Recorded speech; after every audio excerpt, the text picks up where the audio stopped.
Hello વિદ્યાર્થી મિત્રો, good morning. આપણે આજે ધોરણ 7માં પાઠ 1 આજે ભણીશું. ચિત્ર કે સંગ સંગ ચિત્રપાઠ. એટલે કે ચિત્ર કે સંગ સંગ એટલે ચિત્રની સાથે સાથે ઈ શું છે? એક ચિત્રપાઠ. ચિત્રપાઠ એટલે કે ચિત્ર આપેલું હોય અને આપણે એના આધારે સવાલના જવાબ આપવાના હોય. હવે જો આ ચિત્રમાં તમને બહુ બધી પ્રક્રિયાઓ શરૂ હોય એવું, એટલે બહુ બધી ક્રિયાઓ થતી હોય એવું દેખાય છે કે રિક્ષાની પાછળ 2 ગાડીઓ ચાલે છે, આગળ એક 2 વ્હીલ ચાલે છે, કૂતરો સૂતું છે અહીંયા રોડ પર, પછી શાકભાજીવાળા બેન શાકભાજી વેચે છે, પંચરવાળા ભાઈ ટાયરમાં હવા ભરે છે, પછી અહીંયા મોચી બેઠો છે, મોચી છે ઈ ગ્રાહકોની વાટ જુએ છે, એટલે કે કોઈ આવે અને તેની પાસે કંઈક કામ કરાવે. પછી ફુગાવાળા ભાઈ છે, અહીંયા એક કાગડો એટલે અહીંયા એક પોપટ બેઠો છે થાંભલા પર. એવી રીતે અલગ અલગ આ બધા ચિત્ર છે, એમાંથી આપણે આ સવાલના જવાબ આપવાના છે. चित्र का अवलोकन करके प्रश्नों के उत्तर दीजिए. प्रश्न 1 में શું છે? ચિત્ર કા અવલોકન એટલે આપણે જે અત્યારે ચિત્રનું બધું અલગ અલગ જોયું એને ચિત્રનું અવલોકન કર્યું કહેવાય. કે ચિત્રમાં શું શું છે એ આપણે જોયું, એટલે કે ચિત્ર કા અવલોકન કરકે પ્રશ્નો કે ઉત્તર દીજીએ. એટલે આ ચિત્રનું અવલોકન કર્યું આપણે, એના આધારે આ પ્રશ્નોના જવાબ આપવાના છે. એમાં પહેલો પ્રશ્ન, पहले चित्र में कौन कौन सी क्रियाएं हो रही है. कि पहला आ चित्र है एमा कई कई क्रियाओं थाय छे. क्रियाएं हो रही है એટલે કઈ કઈ ક્રિયાઓ થાય છે એ આપણે લખવાનું છે. તો જો ચિત્રમાં કઈ કઈ ક્રિયાઓ થાય છે ને, साइकिल की दुकान वाला साइकिल के टायर में पंप से हवा भर रहा है. કે આ સાયકલની દુકાનવાળા ભાઈ છે શું કરે છે? સાયકલના પંપથી એ સાયકલના ટાયરમાં હવા ભરે છે. પછી બીજી પ્રક્રિયા જો આ પછી આ ફુગાવાળો છે, આપણે એનું એક લખવાનું. શું લખવાનું? એક ગુब्बारे वाला गुब्बारे बेचने जा रहा है. गुब्बारे हवा में उड़ रहे हैं. કે આ ફુગાવાળો શું ફુગા વેચવા જાય છે અને ફુગા શું થાય છે? હવામાં ઉડે છે. પછી એક કુજડી એટલે કે સબ્જી बेचने वाली टोकरी में सब्जियां लेकर उन्हें बेचने जा रही है. કુજડી એટલે શાકભાજી વેચવાવાળાને કુજડી કહેવાય. કે ઈ શું કરે છે? ટોકરીમાં સબ્જીયા લેકર એટલે કે ટોપલીમાં બધું શાકભાજી લઈને ક્યાં જાય છે? શાકભાજી વેચવા જાય છે. પછી જો આ કૂતરું રસ્તા ઉપર સૂતું છે તો શું આપણે લખવાનું? એક કૂતા રાસ્તે में लेटा हुआ है. કે કૂતરું શું કરે છે? કે રસ્તા પર સૂતું, લેટા હુઆ એટલે સૂતું છે. પછી દુકાન કે ડંડે પર તોતા બેઠા હે. કે આ પંચરવાળા ભાઈની દુકાન છે એનો દંડો છે, એના પર શું બેઠું છે? પોપટ. દુકાન કે ડંડે પર પોપટ બેઠા એટલે તોતા બેઠા હુઆ હે. પછી સड़क पर एक व्यक्ति बाइक पर बैठकर जा रहा है. कि પછી બીજી કઈ કઈ ક્રિયાઓ થાય છે? તો રસ્તા ઉપર એક આ વ્યક્તિ છે ઈ બાઇક પર એટલે ગાડી પર બેસીને જાય છે. પછી એની પાછળની ક્રિયા લઈ લેવાની. એની પાછળ શું છે? રિક્ષાવાળા ભાઈ જાય છે. તો बाइक के पीछे एक रिक्शा जा रहा है. रिक्शे में एक यात्री बैठा हुआ है. કે બાઇકની પાછળ એક રિક્ષાવાળો જાય છે, એમાં રિક્ષામાં કોણ બેઠું છે? યાત્રી બેઠું છે. પછી એની પાછળ જો 2 ગાડીઓ છે એની ક્રિયા લઈ લેવાની. એટલે रिक्शे के पीछे 2 कारें है એટલે 2 कार એટલે 2 મોટી ગાડીઓ 4 व्हीलो છે. सड़क पर एक मोची अपने सामान के साथ बैठा है और शायद ग्राहक की राह देख रहा है. कि સડક એટલે કે રસ્તાના કિનારા ઉપર એક મોચી બેઠો છે એનો સામાન લઈને. એ કોની રાહ જોવે છે?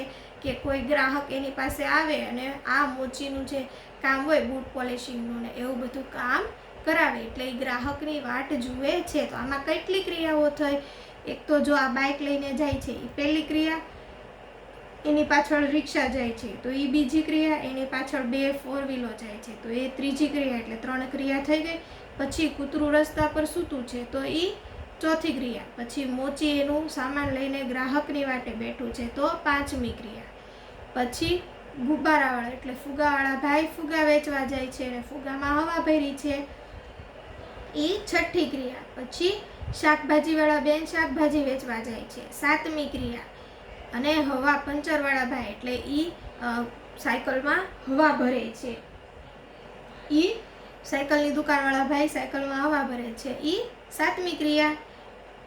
1 2 3 4 5 6 7 અને 8 ક્રિયાઓ થઈ અને એક આ અહીંયા જે સાયકલની દુકાન છે એના દંડા પર પોપટ બેઠો છે એટલે એ નવમી ક્રિયા. એટલે ટોટલ 9 ક્રિયાઓ પહેલા પ્રશ્નમાં લખવાની છે. જો ફરીથી કહી દો, 1 2 3 4 5 6 7 8 અને 9 એટલે 9 ક્રિયાઓ તમારે લખવાની છે પહેલા પ્રશ્નમાં. પછી બીજો પ્રશ્ન છે, ગુબ્બારે હવા મેં ક્यों ઉડ રહે હૈ, કે ફુગાવો છે એ હવામાં શું કામ ઉડે છે? ક્યોંકि, હવે તમે જ વિચારો, હવે ફુગા હવામાં શું કામ ઉડે? ક્યોંકि ગુબ્બારો મેં ક્યાં ભરી હુઈ હૈ, ગેસ. આ જે ફુગા છે એમાં ગેસ ભરેલો છે એટલે એ હવામાં ઉડે છે. પછી પ્રશ્ન 3, ट्यूब में हवा कब और क्यों भरी जाती है, कि आ साइकिल की दुकान वाला भाई है, साइकिल की दुकान वाला भाई ई ट्यूब में हवा भरे છે તો ક્યારે ભરવામાં આવે, શું કામ ભરવામાં આવે હવા? તો जब ट्यूब में हवा कम हो जाती है. હવે આપણે સાયકલમાં હવા ક્યારે પુરાવીએ, જ્યારે સાયકલમાં હવા ઓછી થઈ જાય. એટલે जब ट्यूब में हवा कम हो जाती है या तो बिल्कुल नहीं रहती तब उसमें हवा भरी जाती है, કે કાં તો ઓછી થઈ ગઈ હવા કાં તો હાવ ન હોય ને ત્યારે આપણે સાયકલના ટાયરમાં હવા ભરાવીએ. ट्यूब में हवा भरने से टायर कड़ा ठोस बनता है. એટલે કે ટ્યુબમાં આપણે હવા ભરીએ ને તો ટાયર આમ કડા ઓર ઠોસ એટલે મજબૂત બની જાય, એટલે એમાં હવા પૂરવામાં આવે છે. પછી ચોથો પ્રશ્ન, चित्र में कौवा मुंह लटका कर क्यों लेट गया है, के चित्र में कूता मुंह लटका कर क्यों लेट गया है, કે આમાં કૂતરું છે એ મોઢું લટકાવીને શું કામ સૂતું છે? તો चित्र में कूता मुंह लटका कर लेट गया है क्योंकि वह आराम कर रहा है. એ આરામ કરે જો સૂતું એટલે એ કૂતરું છે એ મુંહ લટકાવીને સૂતું છે કારણ કે એ આરામ કરે છે. પછી પાંચમો પ્રશ્ન, કુજડી એટલે કે સબ્જી બેચને વાલે, એટલે આ જે ભાઈ છે કે જે શાકભાજી વેચે છે એને કુજડીન કહેવાય. કહાં કહાં જા सकती है, કે શાક વેચવા ક્યાં ક્યાં જઈ શકે છે? कुजड़ीन એટલે કે सब्जी बेचने वाली अपनी सब्जियां बेचने के लिए घर घर और गली गली जा सकती है, કે શાકભાજીવાળા બેન શું કરે કે બધાના ઘરે ઘરે જાય અથવા તો ગલી ગલી એટલે શેરી શેરીમાં શાક વેચવા જાય છે. પછી છઠ્ઠો પ્રશ્ન, रिक्शे में एक ही यात्री क्यों बैठा है, કે હવે આ રિક્ષા છે એમાં એક જ યાત્રી કેમ બેઠો છે એવો આ પ્રશ્ન પૂછવામાં આવ્યો છે. तो एनो जवाब, रिक्शे में एक ही यात्री बैठा है क्योंकि रिक्शे वाले को दूसरी सवारी नहीं मिली. दूसरी सवारी એટલે કે એને બીજો કોઈ ગ્રાહક મળ્યો નહીં, કોઈ બીજો યાત્રી મળ્યો નહીં એટલે રિક્ષામાં અત્યારે એક જ યાત્રી બેઠો છે. આવી રીતે તમારે આ ચિત્ર જોઈને આના જવાબ આપવાના છે. બધા પ્રશ્નો તમારે પાકી બુક બનાવવાની છે હિન્દીની અને એમાં લખવાના છે. હું જે પણ કંઈ લખવા આપું અથવા તો હોમવર્ક આપું એ બધું પાકી બુકમાં કરવાનું છે. આ પાકી બુક હું પાઠ પૂરો થાય એટલે ચેક કરવા મગાવીશ. એટલે કે આટલું અહીંયા સુધી આજે મેં પૂરું કર્યું તો આના જવાબ હું તમને મોકલીશ, એ તમારે પાકી બુકમાં લખવાના રહેશે.